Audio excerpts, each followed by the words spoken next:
mes bien-aimés et bienvenue pour ce nouveau partage autour de la parole de Dieu. Nous continuons sur ce thème que nous avons commencé la semaine dernière qui est peut-être être sauvé sans le Saint-Esprit. Je vous ai expliqué que la semaine dernière, je suis tombée sur une vidéo d'une personne, d'une servante de Dieu qui enseignait de très très belles choses, mais sur une des vidéos qu'elle était en train de donner, répondre à des questions, une interview, on lui a posé la question de savoir si on peut être sauvé sans avoir le Saint-Esprit. Et elle répondait que oui, parce que regardez le texte Acte 19, 1-7, qui est notre texte de base. Ces gens-là étaient sauvés, mais ils n'avaient pas le Saint-Esprit. Et on a un tout petit peu décortiqué ce texte en expliquant qu'on a vu ce texte et on a expliqué que non. C'est impossible d'être sauvé sans le Saint-Esprit. Donc ce n'est pas possible de dire que c'est ce que la parole de Dieu enseigne. La Bible dit que le peuple périt par manque de connaissances. Et je ne pense pas que cette personne a délibérément dit ça. Je pense que simplement elle-même, elle n'a pas la connaissance. Ou sa compréhension des Écritures est un petit peu biaisée. C'est important que nous, on sache. Et quand vous avez des doutes comme ça, vérifiez dans la parole de Dieu. Et surtout, demandez au Saint-Esprit. Ce n'est pas pour rien que j'ai fait cette longue série sur le Saint-Esprit. Et dans les points que j'ai abordés, un des points que j'ai abordé, je vous disais que le Saint-Esprit est notre guide au quotidien. Il est notre aide au quotidien. Il est là pour nous enseigner aussi les Écritures. Il est celui qui a inspiré ceux qui ont écrit les Écritures. Donc, il peut nous expliquer. Quand vous posez des questions, apprenez à poser des questions à Dieu. Il vous répondra quand vous ne comprenez pas les Écritures. Si vous n'avez pas des références spirituelles à qui vous pouvez poser la question, posez la question au Saint-Esprit.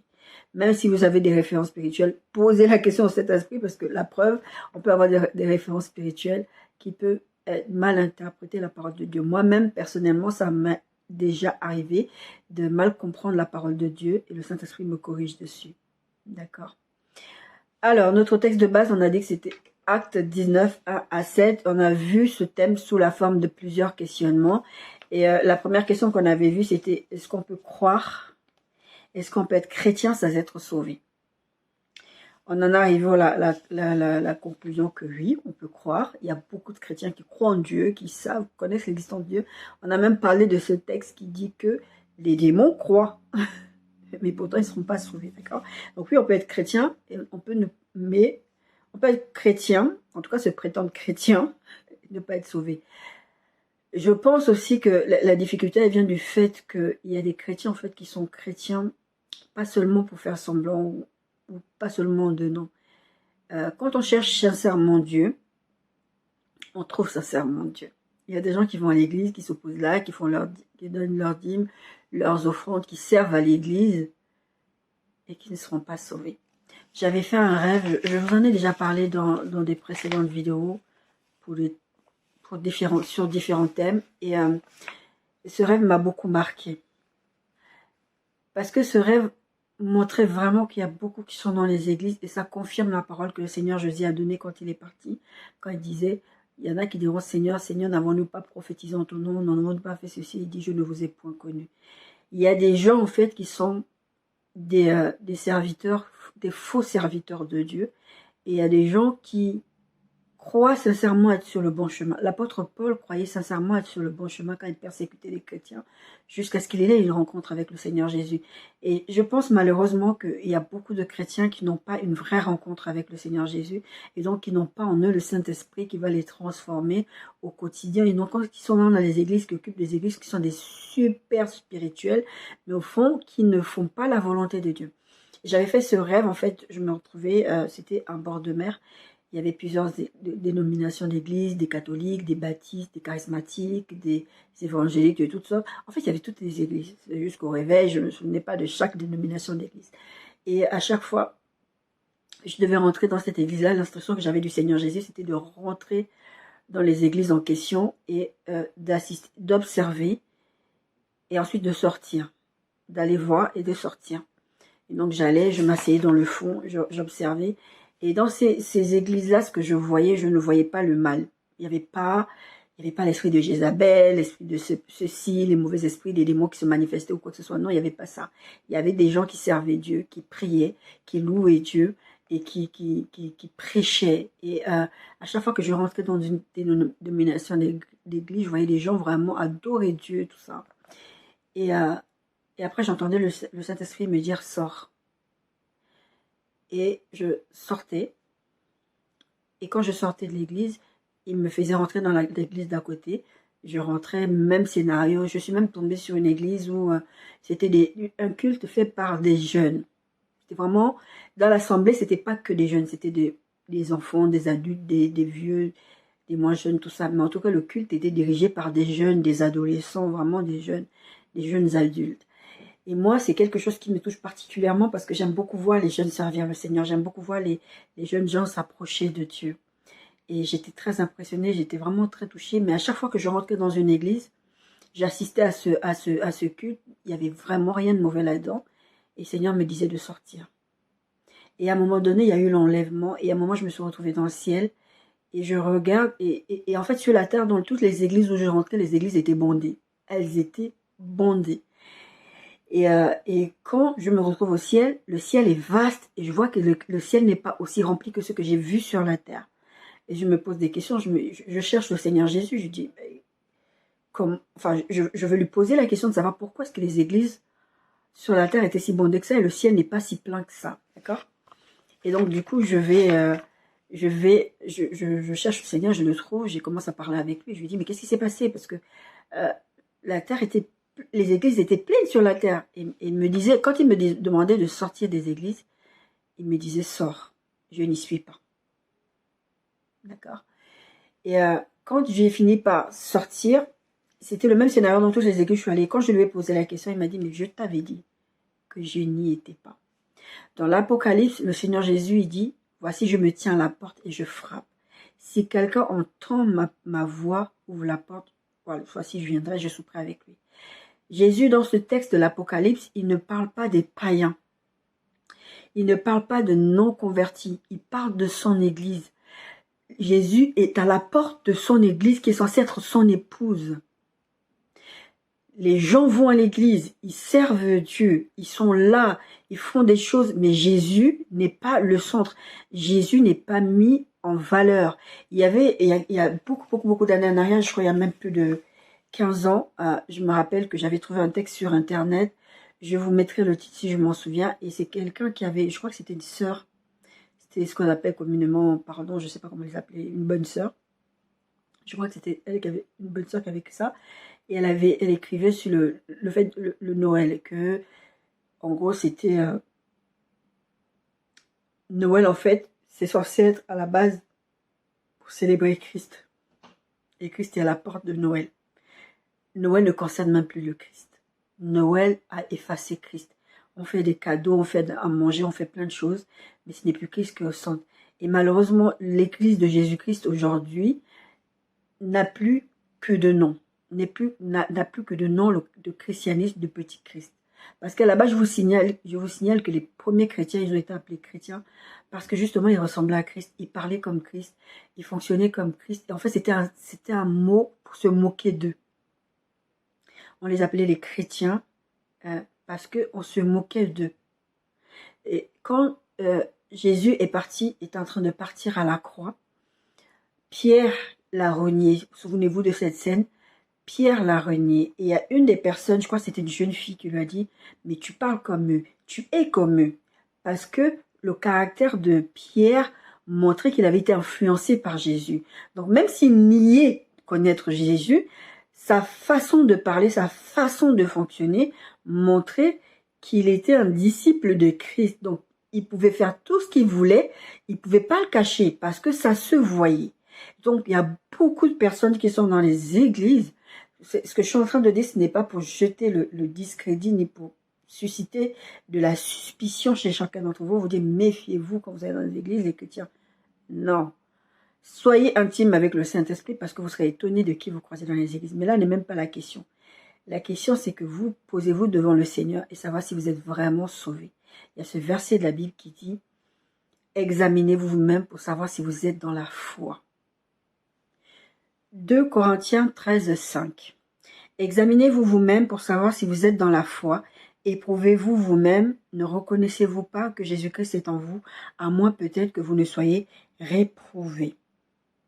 Mais j'espère que vous reconnaîtrez que nous ne sommes pas réprouvés. Réprouvés, ça veut dire maudit. Ça veut dire que vous n'êtes même pas dans la foi.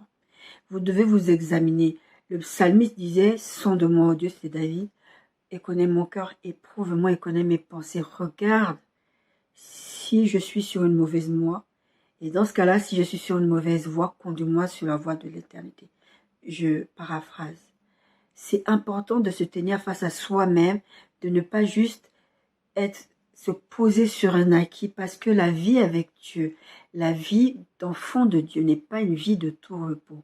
On ne doit pas se poser sur ses lauriers et se dire que je suis sauvé, ça suffit. Je dis souvent, je n'aime pas, en fait, je vois beaucoup ce débat-là chez les anglo-saxons. C'est c'est cette façon de dire, une fois sauvé, toujours sauvé. Je ne le pense pas. Je pense qu'on va le voir. Tout simplement parce que ce n'est pas dans la façon de faire de Dieu.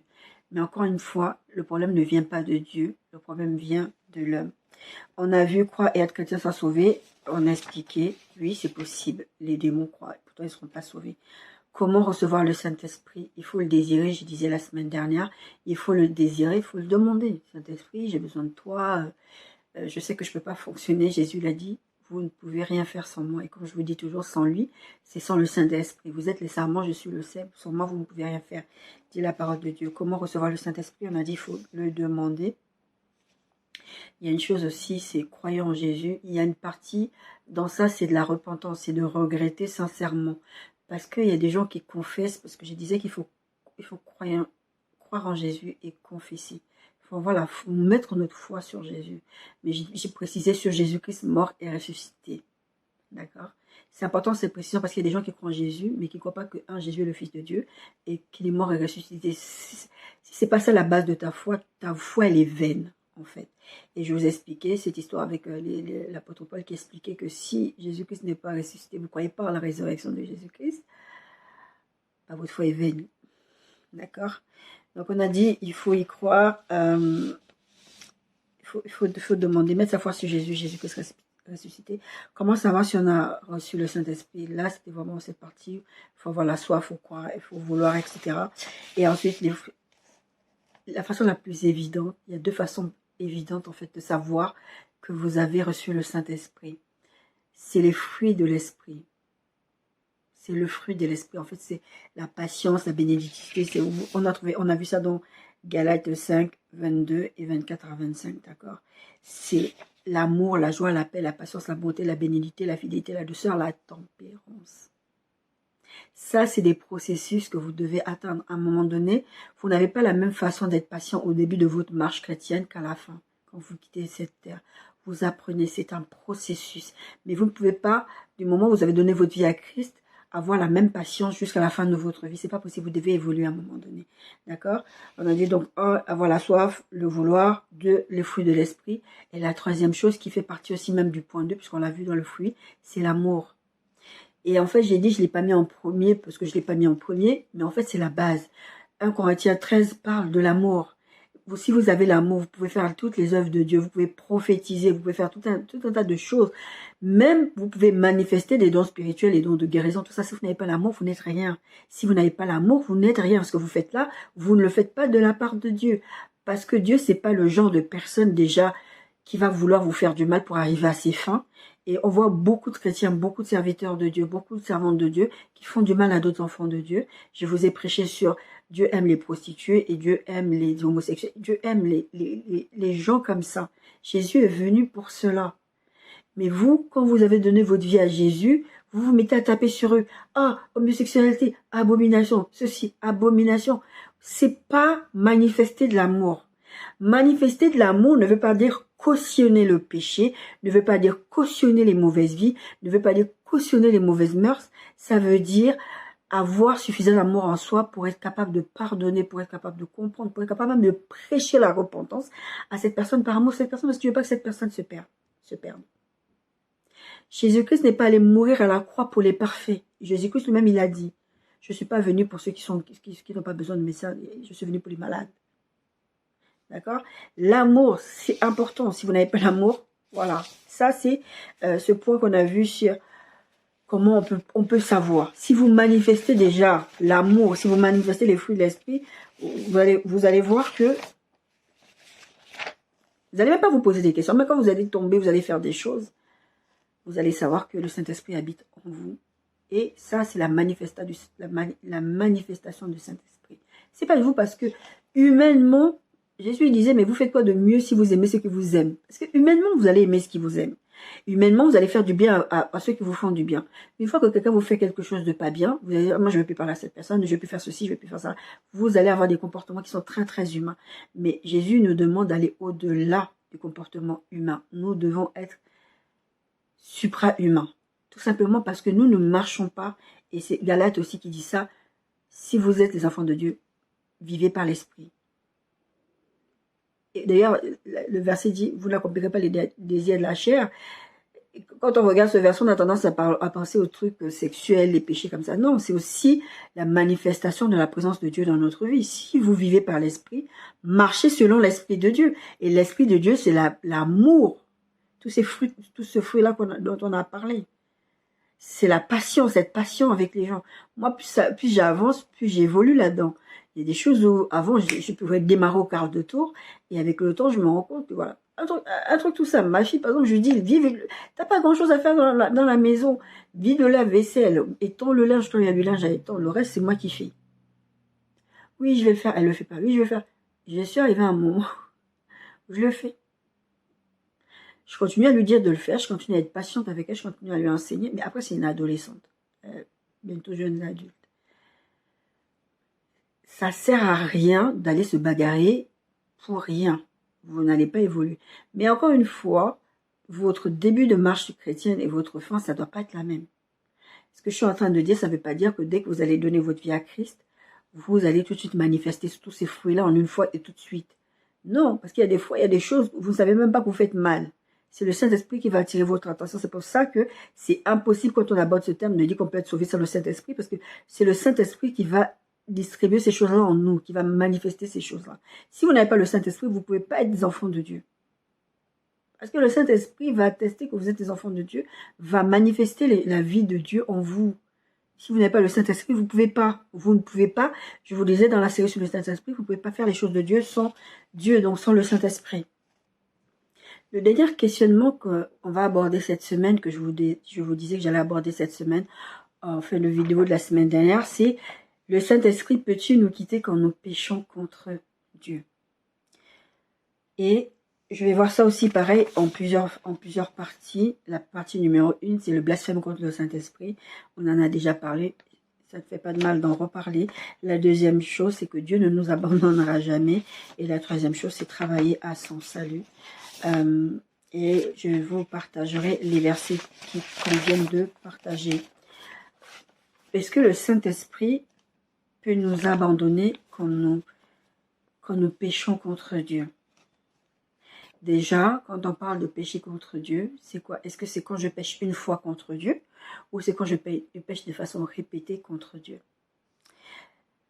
On va parler du blasphème contre le Saint-Esprit avant de parler de la grâce de Dieu, d'accord? Le blasphème contre le Saint-Esprit, Marc 3, 22, 24, 28, 30, et les scribes qui étaient descendus de Jérusalem dirent: il est possédé de Belzébul, c'est par les princes des démons qui chassent les démons, parce que Jésus avait chassé un démon d'une personne, et donc eux, ils accusaient que c'est le chef des démons s'il chasse les démons.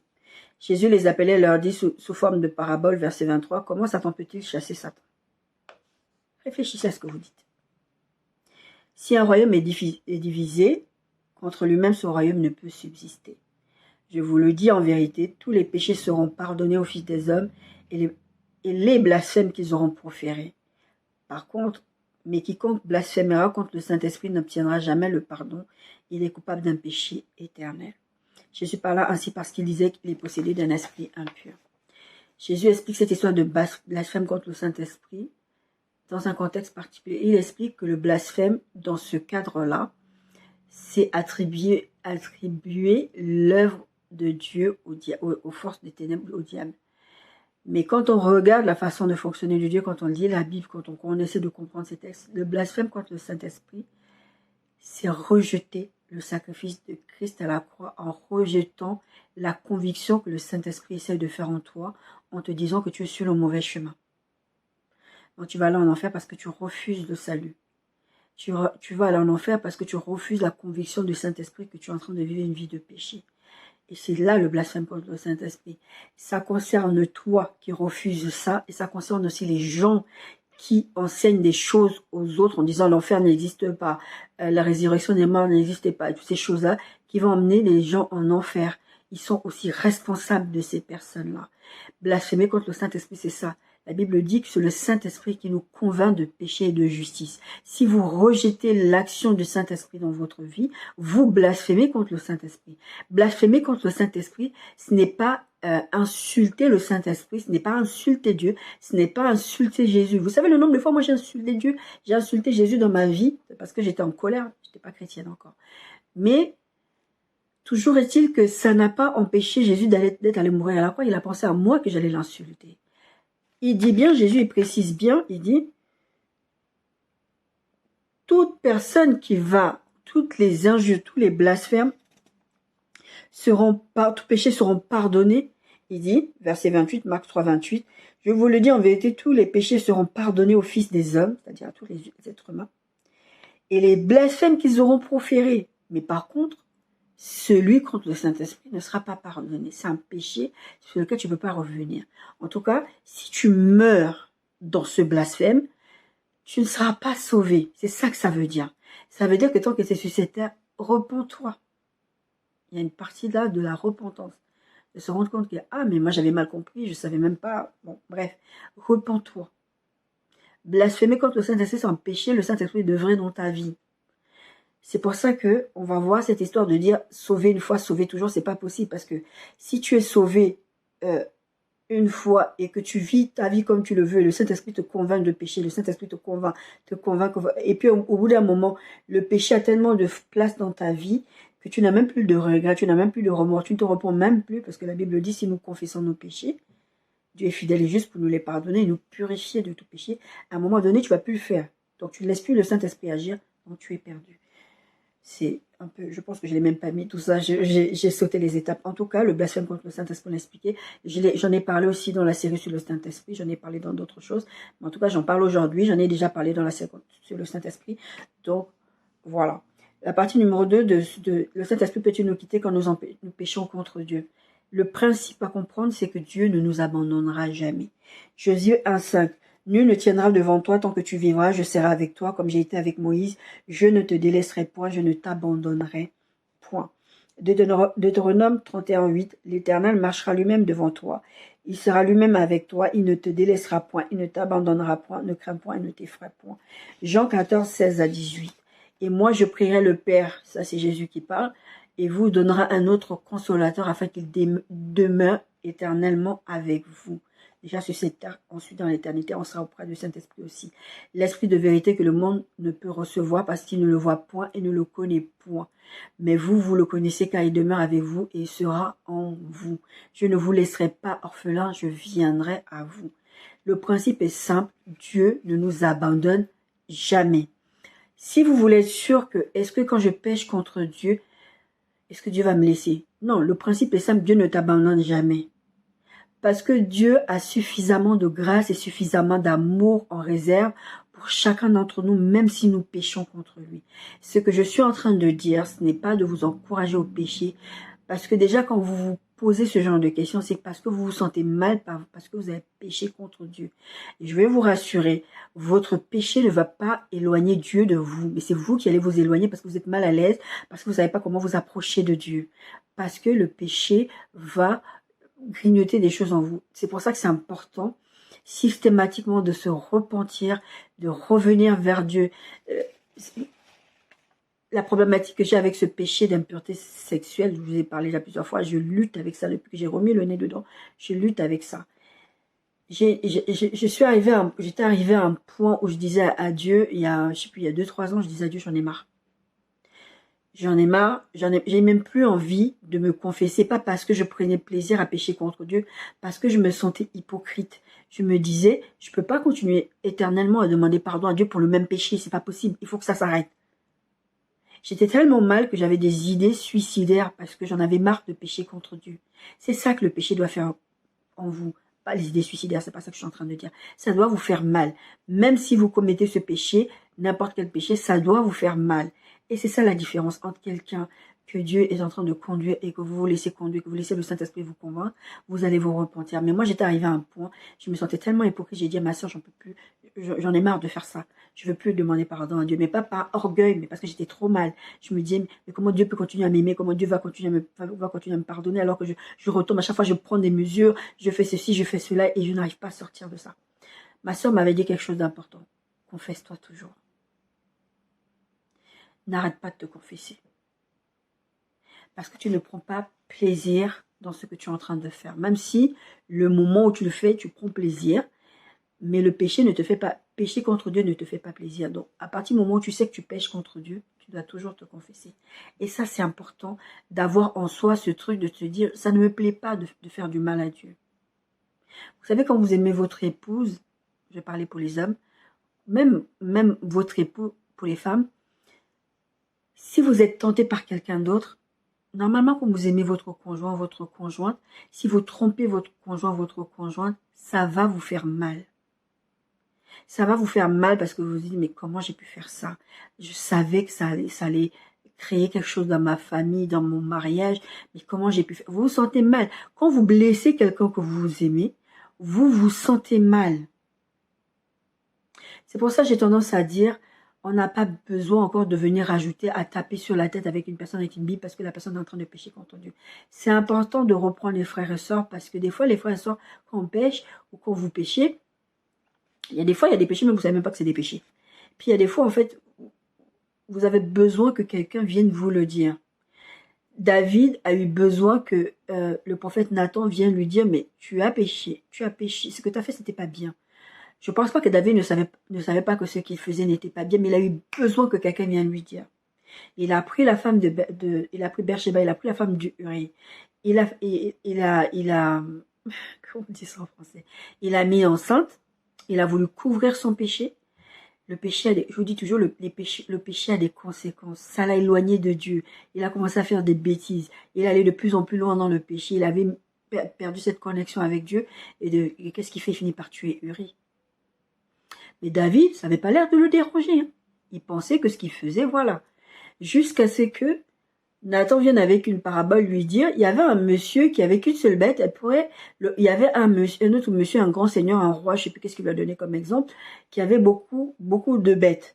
Et il a invité des gens pour venir faire la fête chez eux. Et qu'est-ce qu'il a fait? Au lieu d'aller dans son cheptel, aller chercher une bête pour la sacrifier, pour faire à manger, il est allé prendre la seule bête de l'autre monsieur pour pouvoir faire à manger. Oh, et David, tout de suite, il s'est rendu compte, mais mon Dieu, qu'est-ce que j'ai fait? Non, il n'a pas pensé à lui, parce que pour lui, il n'avait rien fait de mal. Mais à quelle personne peut faire ça? Moi, je vais frapper. Et Nathan lui dit, mais c'est toi. Avec toutes les femmes que tu as, avec toute la vie que tu as, tu es le roi. Tu peux aller prendre n'importe quelle femme. C'est la femme d'autrui que tu vas prendre et tu vas tuer son mari. C'est ce qui s'est passé avec Jézabel et Akab. Akab était omnibulé par le chant de... Je ne sais plus comment il s'appelle le monsieur, je vous mettrai le nom. Il était omnibulé par ce chant-là. Naboth, voilà, il s'appelait Naboth. Il voulait le chant de Naboth. Naboth lui dit non, moi je peux pas, parce que la loi de l'Éternel est comme ça, je peux pas. En plus, il fait comprendre, je vais pas pécher contre Dieu. Naboth, je veux. Oh bon, ok, je m'en vais. Il va par là, Jézabel. Jézabel, quoi? Elle a osé parce que toi, tu es le roi, tu peux prendre. Donc, comme tu te sens le roi, comme tu te sens au-dessus des lois, tu vas faire les trucs. Donc, la Bible dit plus tard que Dieu va parler à, je ne sais plus à quel prophète, il va lui dire, regarde, mon serviteur Akab, il s'est repenti. David, il a fallu que Nathan vienne lui dire ce que tu es en train de faire là. Mais il a fallu qu'il lui raconte cette petite histoire. Et là, David, il s'est repenti. Mais Dieu l'a frappé. Dieu l'a frappé. Non seulement tu as pris la vie de leur fils à Bersheba et à David, mais en plus la maison de David, regardez les bêtises de la maison qui s'est passée dans la maison de David. Il y a eu beaucoup de conséquences. Donc ne croyez pas qu'en péchant contre Dieu, ça fait... Normalement, quand vous connaissez Dieu, moi personnellement, c'est mon cas, j'ai conscience des conséquences. Mais quand tu rentres dans une spirale, ça devient compliqué de sortir de ça. C'est pour ça que moi, je prêche souvent, j'ai dit toujours, ne mettez pas le nez où Dieu ne veut pas que vous mettiez le nez. Parce qu'une fois que vous avez mis le nez dedans, c'est difficile de sortir de ça. Ça ne veut pas dire que le Saint-Esprit ne veut pas vous sortir de ça. Ça veut dire que le Saint-Esprit ne peut pas. Ça veut dire que il va y avoir des luttes, des choses que c'est comme un alcoolique ou comme un ancien drogué. Tu vas pas aller t'exposer à la drogue ni à l'alcool alors que tu sais que tu as été alcoolique ou drogué avant. C'est exactement ce qui m'est arrivé. Ce que je suis en train de dire, c'est pas pour justifier le péché. C'est pour dire qu'il y a des choses quand Dieu nous interdit. Je vous ai fait ce message sur la protection divine. Dieu, il y a des fois, il y a des choses quand il nous interdit, c'est pour nous protéger. On a l'impression qu'il est méchant, il veut pas qu'on s'amuse, qu'on profite de notre vie. Mais la Bible dit que Dieu a des projets de bonheur pour nous.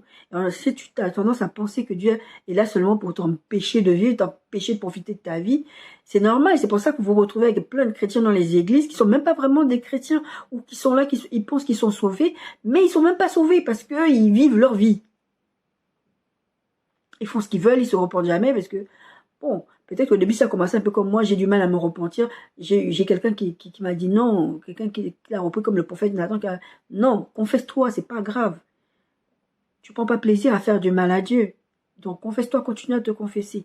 Mais quelqu'un, par exemple, il y a des gens, ils vont commettre des péchés, ils vont faire des trucs, ils veulent pas le dire. Il faut pour que ça soit su, il faut qu'il y ait un scandale. Il y avait un pasteur comme ça aux États-Unis.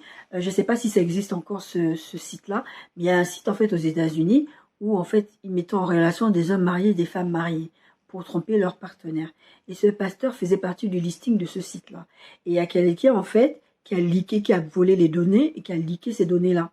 Et lui, il en faisait partie. Au lieu de se repentir par regret, qu'est-ce qu'il a fait? Il a préféré se suicider. Quand ça s'est su, sa fille, je me rappelle l'interview de sa fille, ça m'avait vraiment bouleversée. Et je me suis dit, mais c'est tellement vrai. Je comprends, puisque moi-même, je viens de vous dire que la pensée m'a traversée. J'étais prête même à le faire tellement je ne savais plus comment m'en sortir. Et sa fille a dit, on lui aurait pardonné. Ça ne veut pas dire que son mariage aurait résisté. Peut-être que son mariage aurait tenu, peut-être que sa femme lui aurait pardonné, ça je ne sais pas. Parce que des fois, même quand on a envie d'avancer dans ce genre de trucs d'adultère et tout, le quotidien te rappelle la faute de l'autre et c'est compliqué de dire j'efface ta faute, j'oublie, je vais faire comme Dieu. C'est pas sûr que son mariage aurait tenu, mais au moins il serait là, il aurait fait des efforts, peut-être que sa femme l'aurait repris, peut-être pas, on sait pas, mais t'as pas besoin de te ôter la vie pour ça, parce que là tu as un billet. On va me dire oui, mais une fois que j'entends ça aussi, si je me suicide, est-ce que je suis sauvée? Se suicider, c'est de dire, c'est de faire excusez-moi l'expression, un doigt d'honneur à Dieu. Je vous dis ça en sachant que moi-même j'ai eu ces pensées-là. C'est de dire à Dieu, tu sers à rien. Je décide pour moi-même. Et la seule chose où Dieu ne peut pas intervenir au-delà, c'est la mort. Si tu prends une décision comme ça, tu coupes l'herbe sous le pied quelque part à Dieu en disant Dieu, je m'en fiche de toi. D'accord? L'histoire du suicide, c'est encore autre chose. Mais en tout cas, on va revenir. On a dit, le Saint-Esprit peut nous quitter. On a parlé, quand on pêche contre Dieu, on a parlé la semaine contre le Saint-Esprit, on a dit que Dieu ne nous abandonnera, c'est parce que c'est le caractère de Dieu. Mais en fait, dans cette réponse-là, il faut comprendre que Dieu, lui, ne le fera pas. Mais c'est toi qui vas le faire en lâchant la main de Dieu. C'est toi qui vas quitter, qui va pas vouloir profiter de la grâce de Dieu. Parce que Dieu a suffisamment de grâce que quand tu te repens, tu as des remords, tu regrettes ce que tu fais, tu demandes pardon à Dieu. Parce que n'oubliez pas que Dieu connaît ce qui se passe dans votre cœur. Si vous faites semblant de venir demander pardon à Dieu, alors que vous ne le pensez pas, ou que vous vous dites parce que bon, c'est comme ça, vous savez, j'ai écouté une histoire, c'était des histoires criminelles, après ils ont fait ça en film. Des gens en fait qui abusaient d'enfants et qui allaient se confesser. Ils abusaient d'enfants et qui se confessaient. Et un tueur en série, comme ça j'ai plus son nom, j'ai suivi l'histoire cette semaine. J'ai resuivi l'histoire parce que j'avais déjà écouté cette histoire-là. Le gars il faisait ça. Il tuait des femmes, il abusait des femmes, il leur faisait vraiment des sales trucs. Et après il allait se confesser. Parce que c'est comme ça, on l'avait éduqué dans la religion. Et dans ça, il se dit, à chaque fois qu'il faisait quelque chose de mal, il allait se confesser. Donc pour lui, ça suffisait. Ça lui faisait enlever son poids. Mais après, il continuait. Il ne se repentait pas vraiment. Il faisait un acte religieux pour pouvoir excuser son mauvais comportement. Mais bien aimé, si vous êtes dans ça, repentez-vous sincèrement devant Dieu. Il y a suffisamment de grâce en réserve dans le cœur de Dieu pour vous sauver. Mais ne jouez pas avec les choses de Dieu. Encore une fois, là, je ne suis pas sur ce terrain-là, mais sachez que le péché a des conséquences. Je vous en ai rapidement parlé par rapport à l'histoire de David. Le péché a toujours des conséquences, que vous les voyez directement là ou pas. Le péché a toujours des conséquences. Et je vous le dis, pas parce que je suis parfaite, mais parce que c'est ce que la Bible dit. Et une fois, le Seigneur, je m'étais plaint, je m'étais plaint. J'ai pleuré, j'ai dit, Seigneur, je ne veux pas être un cas d'école. C'est pour ça que je suis très, très ouverte à vous parler des choses, même quand je les vis moi-même. J'avais dit à Dieu, j'en ai marre, je ne veux pas être un cas d'école. Pourquoi tu me demandes toujours d'aller prêcher en prenant des exemples sur moi? C'est la honte, tout ça, j'en ai marre que tu m'utilises comme ça. Une fois, il m'a envoyé aller parler à quelqu'un, justement, précisément par rapport à ça. Et j'ai dit, j'en ai marre, non, je ne veux pas le faire. Je ne vais pas le faire, je suis qui pour aller le faire? Pour quelle raison je vais le faire? C'était pas de l'orgueil à ce moment-là, c'était pas vraiment j'ai honte, je veux pas m'exposer. C'était vraiment parce que je me sentais pas digne. Quand vous péchez contre Dieu, et que vous aimez Dieu, vous ne vous sentez pas digne. Et le Seigneur m'avait repris en me disant, ce n'est pas, je ne demande pas ton avis à toi. Je te demande d'aller faire une mission. Je devais aller accomplir une mission spécifique dans le domaine du prophétique. Et le Seigneur m'a demandé de le faire. Et ça m'a fait mal parce que je me suis dit, comment je peux même être sûre que c'est Dieu qui parle, parce que je n'ai pas obéi à Dieu, en fait, dans ma vie personnelle. Mais le Seigneur a plus tard confirmé. Bref, toujours est-il que c'est difficile quand on aime être Dieu, quand on aime Dieu, de pécher continuellement contre Dieu. Ça ne doit pas devenir ton style de vie. Le problème dans le péché, c'est ça, c'est vraiment ce côté, tu pêches contre Dieu, tu ne te réponds pas, et petit à petit, tu vas éteindre l'esprit. La Bible dit, n'éteignez pas l'esprit. Le problème, ce n'est pas, prenez-le avec des guillemets, hein, c'est parce que je ne veux pas vous encourager au péché. Le problème, ce n'est pas le péché que tu commets. C'est ta réaction après que tu aies péché contre Dieu. Parce que ça va entraîner des choses chez toi. Ça va entraîner une réaction chez toi, ça va t'éloigner de Dieu, ça va casser ta relation avec Dieu. Moi, je sais que c'est ce que c'est systématiquement toujours passé. À chaque fois que j'ai péché dans ce domaine-là contre Dieu, à chaque fois, je ne suis pas bien. J'ai du mal à revenir vers Dieu. J'ai du mal et je suis obligée de lutter à chaque fois à revenir parce que je sais que je ne peux pas vivre sans lui. Et je ne veux pas quitter cette terre sans le Seigneur. Donc, deuxième point, Dieu ne nous abandonnera jamais. C'est un principe à comprendre. Dieu ne nous abandonnera jamais parce que c'est dans son caractère, il ne le fera pas. Donc, c'est pas lui qui va nous lâcher, c'est nous en fait, parce qu'on va s'éloigner, parce que on va pas vouloir se repentir, on va rester dans cet état d'esprit, soit par orgueil, soit par victimisation, comme moi j'ai fait. D'ailleurs, j'avais un message que le Seigneur m'a donné il y a des années, j'ai jamais prêché dessus, mais je l'avais noté. Tu n'es pas une victime. D'accord. Troisième point de ce point qu'on a vu, est-ce que Dieu peut nous abandonner quand on pêche contre lui? C'est travailler à son salut. Philippiens 2, 12, 16, 21. C'est pour ça que je parlais un peu de ce côté. Des gens qui prêchent, une fois que tu es sauvé pour toujours. Non. Tu es sauvé pour toujours parce que dans le sens où Dieu, lui, ne t'abandonnera pas. C'est pas lui qui va te laisser. Mais c'est toi en fait, c'est toi qui dois travailler à ton salut. C'est pour ça que je parlais de repentance. C'est pour ça que je parle en fait de se tenir devant Dieu. La Bible dit, approchez-vous avec assurance du trône de la grâce. À prendre la grâce de Dieu, ne pas s'éloigner de Dieu parce que tu as péché contre Dieu. D'accord. Philippiens 2, 12 à 16 et verset 21. Ainsi, mes bien-aimés, comme vous avez toujours obéi, travaillez à votre salut avec crainte et tremblement, non seulement comme en ma présence, mais bien plus encore pendant que je suis absent. Si l'apôtre Paul dit ça, travaillez à votre salut avec crainte et tremblement. Pourquoi il aurait dit ça? Si tu es sauvé, tu es sauvé. Normalement, c'est ce qu'on comprend dans les messages qu'on entend. Bah, si je suis sauvé, je suis sauvé. Pourquoi je vais travailler à mon salut? J'ai pas besoin de travailler à mon salut. Le salut a déjà été acquis à la croix, c'est ce qu'on va se dire. Le salut a été acquis à la croix. Oui, mais il faut se saisir de ce salut-là et il faut le garder. Il ne faut pas s'éloigner de Dieu, il ne faut pas lâcher la main de Dieu, parce que ça veut dire que si tu as accepté un jour Jésus-Christ dans ta vie, bah, sinon le ciel ne serait pas vide. J'ai beaucoup entendu des pasteurs prêcher, l'enfer sera vide, on va vider l'enfer. Déjà, l'enfer ne peut pas être vide parce qu'il y a des gens qui se préparent à y aller, qui sont morts déjà depuis longtemps. La terre a plus de 2000 ans, donc il y aura plein de gens en enfer déjà. Nous, ce qu'on fait, c'est essayer d'empêcher qu'il y ait encore d'autres gens qui y aillent. Donc, allez dire aux gens, quand tu es sauvé, après tu peux mener la vie que tu veux, c'est leur mentir. Il y a une jeune fille comme ça, il y a quelque temps, j'avais parlé ça aussi dans une prédication, il y a peut-être un an, je ne sais plus. Et elle avait commis des avortements, elle avait vie une vie de péché.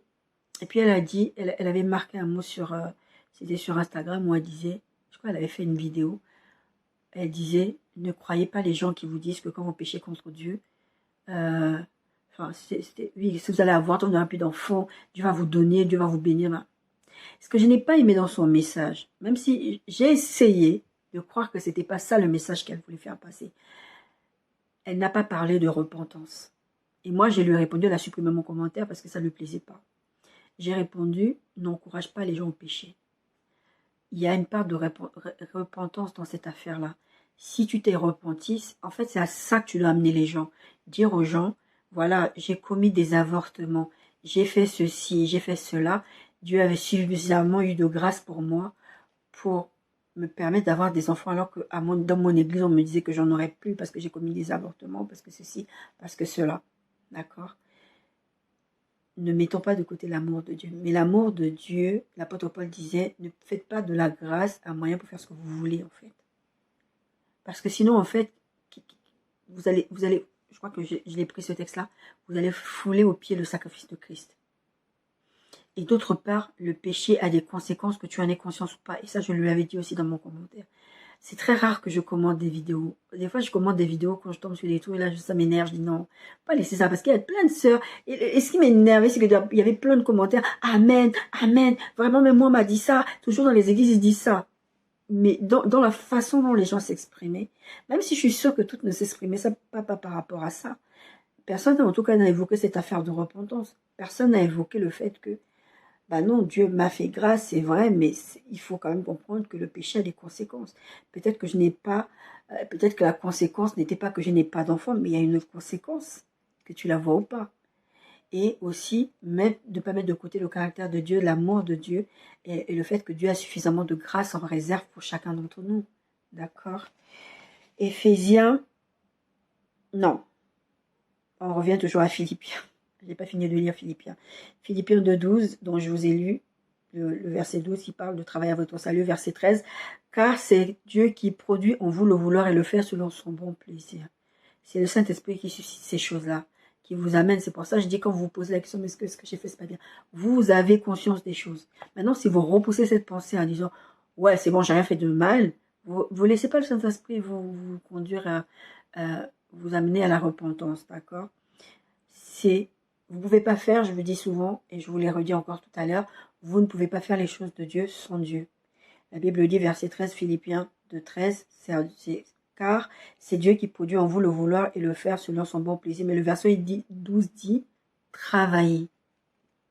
Il ne dit pas, Dieu va travailler à votre salut, il dit que vous devez travailler à votre salut avec crainte et tremblement. Mais Dieu, il fera aussi sa part. D'accord? Faites toutes choses sans murmure ni hésitation, verset 14, verset 15, afin que vous soyez irréprochables et purs, des enfants de Dieu irrépréhensibles, c'est-à-dire irréprochables aussi. Enfin, je vous mettrai si je me souviens. Au milieu d'une génération perverse, on doit faire la différence entre un chrétien et un païen. Au milieu d'une génération perverse et corrompue, parmi laquelle vous brillez comme des flambeaux dans le monde. Vous êtes censé briller, vous êtes censé faire la différence. Ça ne veut pas dire que vous êtes parfait, mais vous êtes dans un processus.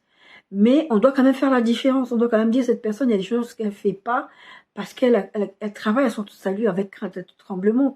Elle fait en sorte que. Ça ne veut pas dire encore une fois que vous êtes parfait, mais ça veut dire que vous travaillez. C'est ça, travailler à son salut, d'accord? Portant la parole de vie, et je pourrais me glorifier au jour de Christ de n'avoir pas couru en vain ni travaillé en vain. Ça fait du bien à l'apôtre Paul de se dire, je leur ai enseigné, je leur ai donné des bases, et je vous exhorte, faites ça vraiment. Comme ça, au moins, moi, même si votre salut ne me concerne pas, mais j'ai fait ma part, mais je voudrais quand même me réjouir avec vous, que vous arrivez jusqu'au bout de la je suis en train de paraphraser, mais c'est un peu ça. 21, verset 21, Philippiens 2, 21, tous en effet cherchent leurs propres intérêts et non ceux de Jésus-Christ. C'est pour ça que je vous prenais cet exemple avec ce rêve où il y a des gens qui sont là, qui font des trucs, mais en fait, il y a des gens qui sont là juste pour se faire voir. Il y a tout plein de gens dans les églises qui sont là juste pour se faire voir. Vous devez travailler, nous devons travailler à notre salut avec crainte et tremblement. Nous ne pouvons pas vivre dans le péché et penser que c'est normal. Ça doit nous faire mal de blesser le cœur de Dieu. D'accord? Éphésiens 4:30, n'attristez pas le Saint-Esprit de Dieu par lequel vous avez été scellés pour le jour de la rédemption. Pour le jour de la rédemption, ça veut dire que le jour de la fin, là. Ne l'attristez pas. Si vous l'attristez, ça va se passer comme avec Samson. Le Saint-Esprit n'est plus là, ne marche plus avec lui. Oh, je vais encore réussir comme les fois dernières. Et la Bible dit, il ne savait pas que l'Esprit de Dieu l'avait quitté. C'est vous qui rejetez Dieu et le Saint-Esprit, quand c'est comme ça, il part par la petite porte. Le Saint-Esprit ne va pas faire tomber des tonnerres, des éclairs, faire du bruit pour vous faire comprendre. Je m'en vais, vous savez, sur les réseaux sociaux, des fois, quand vous êtes sur des groupes, si ça vous est déjà arrivé sur des groupes, il y a des personnes, en fait, il y a des choses qui leur plaisent pas, par exemple, sur le groupe, ils vont faire du tapage en disant, je quitte ce groupe. Et souvent, j'ai remarqué, bon, je trouve ça très méchant, mais j'ai souvent remarqué des gens qui disent, mais pourquoi tu fais du tapage pour quitter un groupe? Quitte le groupe, fais-le silencieusement. Le Saint-Esprit ne va jamais vous faire du tapage. Si vous ne voulez pas le laisser travailler avec vous, vous ne voulez pas l'écouter, vous ne voulez pas qu'il vous amène à la conviction du péché, puis au bout d'un moment, c'est votre style de vie. Le Saint-Esprit ne fait pas de la figuration. Hein. Il va partir. Il va partir, il va pas vous le dire. On a parlé de la partie qu'on a parlé avant. Est-ce que vous voulez recevoir le Saint-Esprit? Maintenant, c'est tant que vous êtes encore vivant. Comment recevoir le Saint-Esprit? Il faudra lui demander, il faudra se repentir, refaire tout ce processus. Il va revenir. Parce que Dieu est bon et Dieu nous aime. Mais le Saint-Esprit part. C'est pas genre, il prend ses bagages, il part, il fait des allées-venues, il fait la gueule contre toi. Non, il ne le fait pas du jour au lendemain. Il ne le fait pas systématiquement. Il ne le fait pas au premier péché ni au deuxième péché. Jésus lui-même, il dit, c'était Pierre, je crois, qui pose la question, si quelqu'un pêche contre moi, combien de fois je vais pardonner? Jésus, il dit 77 fois 7. Ça veut dire que tu dois pardonner. Et Dieu nous pardonne tout le temps, tout le temps, tout le temps. Le problème n'est pas de demander pardon. Le problème, c'est de se repentir sincèrement et de vouloir, en fait, faire la volonté de Dieu. Vouloir faire la volonté de Dieu, ça ne veut pas dire que tu es parfait, tu ne pêches plus. Sinon, à quoi ça sert que Dieu nous dise de nous confesser? Mais en même temps, Dieu connaît ton cœur. Dieu sait de quoi tu es fait. N'attriste pas le Saint-Esprit. Parce que le jour où il prend ses bagages, il s'en va, toi, tu ne sauras pas. Parce que tu as décidé que tu veux vivre ta vie comme tu veux jamais qu'il te corrige. Vous imaginez si vous avez des enfants, votre enfant, vous essayez de le corriger et il vous monte sur la tête et au bout d'un moment, vous allez dire, mais t'es grand, pars. T'es grand, tu veux pas parce que tu te sens adulte, tu veux pas respecter les règles de la maison, pars. Vous allez vouloir que l'enfant, vous voulez pas. D'accord? Donc, Dieu ne fonctionne pas comme nos pères terrestres, mais Dieu, il y a des choses chez nos pères terrestres ou chez nos autorités qui font partie du caractère de Dieu. Donc ne jouons pas avec ça. Hébreux 10, 26, 31 et 35, 39. Car si nous péchons volontairement après avoir reçu la connaissance de la vérité, il ne reste plus de sacrifice pour les péchés. C'est ce que je vous disais un peu tout à l'heure. Enfin, c'est de ce verset dont je parlais. Mais une attente terrible du jugement et l'ardeur d'un feu qui dévorera les rebelles. Il parle de rébellion. Il parle de rébellion. La rébellion, c'est vraiment quelque chose de continuel. Ce n'est pas quelque chose que tu fais une fois et puis ça s'arrête. Non, c'est quelque chose de continuel. Tu veux pas, tu es toujours en train de te battre. Le peuple dans le désert, il faisait ça avec Dieu tout le temps. Dieu voulait les emmener. Il dit, je vais vous amener au pays coulé le miel. Et puis tout le temps, ils étaient en train de se rebeller. Oh, on veut pas, on veut pas. Moïse, à la fin, il se fâche. Il dit, moi, je vais même pas dans la terre promise à cause de vous. C'est à cause de vous, c'est parce que vous m'avez poussé à bout que maintenant moi je suis puni, mais vous, quelque part, vous allez y aller. Bon, allez, Josué prend la suite. Mais c'était ça. C'est de la rébellion. Verset 28, celui qui a violé la loi de Moïse meurt sans miséricorde sur la déposition de 2 ou 3 témoins. De quel pire châtiment pensez-vous que sera jugé digne celui qui aura foulé aux pieds le Fils de Dieu, qui aura tenu pour profane le sang de l'alliance par lequel il a été sanctifié et qui aura outragé l'esprit de grâce. Sincèrement, mes bien-aimés, prenez ce texte de Hébreux, lisez-le, mâchez-le, méditez-le, restez là-dessus. C'est pour ça que la Bible dit en Philippiens 2 qu'on a dû travailler à votre salut avec crainte et tremblement. Ce verset, moi, à chaque fois que je le lis, ça me fait mal.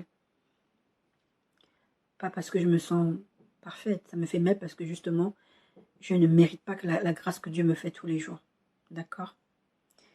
De quel pire châtiment, verset 29, Hébreux 10, 29, pensez-vous que sera jugé digne celui qui aura foulé aux pieds le Fils de Dieu, qui aura tenu pour profane le sang de l'alliance par laquelle il a été sanctifié et qui aura outragé l'esprit de grâce? Car nous connaissons celui qui a dit à moi la vengeance, à moi la rétribution, et encore le Seigneur jugera son peuple. C'est le même qui a dit à moi c'est ça que ça veut dire ça. C'est le même qui a dit à moi la vengeance, à moi la rétribution, c'est le même qui a dit je jugerai mon peuple. C'est une chose terrible que de tomber entre les mains de Dieu vivant. N'abandonnez pas votre assurance. Il dit, n'abandonnez pas. C'est ce que je vous dis depuis tout à l'heure. C'est pas Dieu qui va vous abandonner, c'est vous qui allez abandonner. N'abandonnez pas votre assurance à laquelle est attachée une grande rémunération. Tenez bon. Allez, comme ma soeur m'a dit, c'est pas grave. Va te repentir. Va demander pardon à Dieu. C'est pas grave. 77 fois 7. Va le faire. Même si tu en as marre, même si tu te sens hypocrite, même si tu as l'impression que c'est nul, pourquoi je fais ça, je continue, je retourne tout le temps. C'est pas grave. Ça va s'arrêter à un moment donné. Parce que dans ce processus-là, le Saint-Esprit est avec toi. Mais c'est vrai que c'est pas le Saint-Esprit qui va t'empêcher d'aller dans une chambre d'hôtel. Il y a des choses qu'il faut que tu évites. Comme je parlais d'alcoolisme et de droguer. Tu sais que l'alcool, voilà. Papa, tu sais que tu vas tomber dans le péché si tu dors dans le même lit que la personne. Ne le fais pas. Je vous dis ça, je vous juge pas. J'ai la même problématique. D'accord? N'abandonnez donc pas votre assurance à laquelle est attachée une grande rémunération. Ça vaut la peine, mes bien-aimés. Je vous parlais, je crois que c'était sur le Saint-Esprit, je disais à un moment, ça en vaut la peine. N'abandonnez pas. Verset 36, car vous avez besoin de persévérance. Revenez à Christ, afin qu'après avoir accompli la volonté de Dieu, vous obteniez ce qui vous a été promis. Ça sert à quoi? Tu t'es battu un peu, après tu es perdu pour l'éternité. Encore un peu de temps, celui qui doit venir viendra, il ne tardera pas, et mon juste vivra par la foi. Mais s'il se retire, encore une fois, c'est toi qui vas te retirer. Mon âme ne prend pas plaisir en lui. Nous ne sommes pas de ceux qui se retirent pour se perdre, mais de ceux qui ont la foi pour sauver leurs âmes. Il dit, nous sommes de ceux qui ont la foi pour sauver leurs âmes. C'est toi qui vas mettre ta foi, qui va persévérer, qui va te battre. C'est toi qui vas travailler à ton salut avec crainte et tremblement. C'est pas Dieu qui va le faire. Dieu va faire sa part, mais toi, tu vas faire la tienne. 1 Pierre 2,11. Bien-aimés, je vous exhorte comme étrangers et voyageurs sur la terre à vous abstenir des convoitises charnelles qui font la guerre à l'âme. Je disais tout à l'heure, ne vous mettez pas dans des positions où vous allez pécher contre Dieu. Et je vous prenais l'exemple en vous disant, maintenant, moi-même, il y a des choses, je suis obligée de prêcher certaines choses en disant, ne mettez pas le nez où Dieu ne veut pas que vous mettiez le nez. Parce que vous allez tomber dans des choses qui font la guerre à votre âme. Et une fois que votre âme a goûté à des choses, c'est la bagarre. L'âme, c'est comme un enfant. Un enfant, quand il vous fait une crise de caprice, un petit enfant, vous avez du mal à le calmer. Vous avez du mal à le calmer. Abstenez-vous des convoitises charnelles qui font la guerre à l'âme. Abstenez-vous. Battez-vous contre vous-même. Mais pas tous, vous n'êtes pas tout seul avec le Saint-Esprit. Philippiens 4.1, c'est pourquoi mes bien-aimés et très chers frères, vous qui êtes ma joie et ma couronne, demeurez ainsi fermes dans le Seigneur, mes bien-aimés. Toutes ces choses-là vont dans le même sens. Acte 11, 4 à 18. Ce texte, en fait, il y a quelques points que je vais prendre juste pour tirer de ce texte, parce que ce texte est assez complexe. Mais en tout cas, c'est Pierre qui a cette vision, et il voit des quadrupèdes, des animaux qui sont considérés comme impurs dans l'Ancien Testament, et il entend la voix du ciel, donc Dieu lui dit, mange. Et il dit, non, moi, Seigneur, j'ai jamais mangé des animaux impurs, donc je vais pas manger ça, j'ai jamais mangé. Dieu lui dit mange. Après, c'était pour lui expliquer que le salut n'a pas été donné qu'aux Juifs, qui sont censés être considérés comme purs, et il est aussi donné à ceux qui sont considérés comme impurs, c'est-à-dire les non-juifs. Donc, voilà, donc Pierre, il va expliquer ça, parce qu'il va finir par comprendre cette vision-là. Verset 15, acte 11, 15. Lorsque je me fus mis à parler, le Saint-Esprit descendu sur eux comme sur nous, comme au commencement. Vous aussi, vous avez vu, les Juifs, vous avez accepté, donc vous avez reçu aussi le Saint-Esprit comme si maintenant, donc moi je suis qui pour dire qu'ils sont impurs, d'accord? Verset 16, et je me souviens de cette parole du Seigneur, Jean a baptisé d'eau, mais vous serez baptisés du Saint-Esprit. Et sur ce texte, je voudrais aborder ce petit point, mais vraiment je ne vais pas trop rester là-dessus parce que c'est un point très très complexe. Il faudra l'aborder sur un message carrément. Et là, ce serait sur la manifestation, les manifestations de l'Esprit. Quand vous êtes baptisé du Saint-Esprit, vous manifestez. Je ne parle pas de fruits de l'esprit, vous avez des manifestations, des dons spirituels, le parlant en langue, et les guérisons, tout ça, les dons de révélation, vous avez ça. D'accord, ça c'est le petit point que je voulais aborder pour parler de la manifestation du Saint-Esprit. Donc, quand vous êtes baptisé du Saint-Esprit, ça va vous aider à travailler à votre salut aussi. Le fait d'avoir des manifestations des dons spirituels, ça vous encourage à rester sur le droit chemin avec Dieu. Et ensuite, la deuxième chose que je tire de ce texte, verset 17, « Or, puisque Dieu les a accordé le même don qu'à nous, qui avons cru au Seigneur Jésus-Christ, pouvais-je m'opposer à Dieu ?» Ne vous opposez pas à Dieu. Je vous dis depuis le début de cette série, en fait depuis la fin, c'est pas une série, mais depuis la semaine dernière, c'est que laissez le Saint-Esprit travailler avec vous. Et je voulais un peu dire encore aujourd'hui, laissez le Saint-Esprit vous convaincre, laissez le Saint-Esprit vous amener. Ne vous opposez pas à Dieu. L'apôtre Pierre, il dit là, Dieu me dit, les païens aussi ont reçu comme vous. Ils ont reçu le même baptême, ils ont reçu les mêmes dons, ils reçoivent les mêmes choses. Et donc, lui, il avait ces trucs de dire, mais ça a été d'abord donné aux Juifs, donc ça a été d'abord le peuple juif, c'est-à-dire à nous. Maintenant, ça a été donné aux autres, comme à nous. Je veux dire, c'est pas c'est pas un différent Saint-Esprit, c'est pas des différentes ça peut être des différentes opérations, on me dit la Bible, mais c'est le même Saint-Esprit qui opère toutes ces choses. Donc, moi, je suis qui pour aller m'opposer à Dieu? Ne vous opposez pas à Dieu. Après avoir entendu cela, ils se calmèrent et glorifiaient Dieu en disant, Dieu a accordé la repentance aussi aux païens afin qu'ils aient la vie. Le but dans tout ça, c'est que Dieu veut que nous ayons, que vous ayez la vie. Dieu veut qu'après, on reste avec lui jusqu'au bout de la course. Donc, nous devons travailler à notre salut pour ça et ne pas nous opposer à Dieu, donc à l'Esprit de Dieu qui essaie de nous amener à la repentance, qui essaie de nous amener à changer de façon de vivre. Vous serez baptisés du Saint-Esprit. Et quand on a parlé de repentance, on a parlé du baptême de Jean. Vous devez passer par la repentance, c'est important pour fonctionner avec Dieu. Éphésiens 1, 11 à 14. En lui, nous sommes aussi devenus héritiers ayant été prédestinés, suivant la résolution de celui qui opère toutes choses d'après le conseil de sa volonté, afin que nous servions à la louange de sa gloire qui d'avance avons espéré en Christ. En lui, vous avez aussi appris avoir entendu la parole de vérité, l'évangile de votre salut. En lui, vous avez cru et vous avez été scellés du Saint-Esprit qui avait été promis, lequel est un gage de notre héritage pour la rédemption de ce qui s'est acquis à la louange de sa gloire. Et ce texte, je vous l'ai utilisé à plusieurs reprises pour vous dire, le Saint-Esprit, lui, ne va pas bouger. Il ne partira pas. Tant que vous persévérez à marcher avec Dieu. Parce que c'est un gage. Je vous ai parlé de ça dans la série sur le Saint-Esprit. Je vous invite à aller la regarder. En tout cas, le Saint-Esprit est un gage. Et Dieu a dit, moi je vous donne l'Esprit. Voilà, il va vous accompagner. C'est lui qui est la preuve que Dieu travaille en vous en manifestant les dons, tout ce que je vous ai parlé, l'amour, tout ça. D'accord? C'est pour ça que ne l'attristez pas. Romains 8, 14, 17. Car tous ceux qui sont conduits par l'Esprit de Dieu sont fils de Dieu. Et vous n'avez point reçu un esprit de servitude pour être encore dans la crainte, mais vous avez reçu un esprit d'adoption pour lequel nous crions Abba Père. N'ayez pas peur. C'est pas parce que vous avez commis quelque chose. C'est pas parce que vous avez vécu une certaine vie. Même si vous avez vécu une vie de péché comme ça en étant chrétien, vous êtes dit je m'en fous je m'en fous de Dieu. Si tu passes par cette vidéo, mon bien-aimé, ma bien-aimée, repens-toi.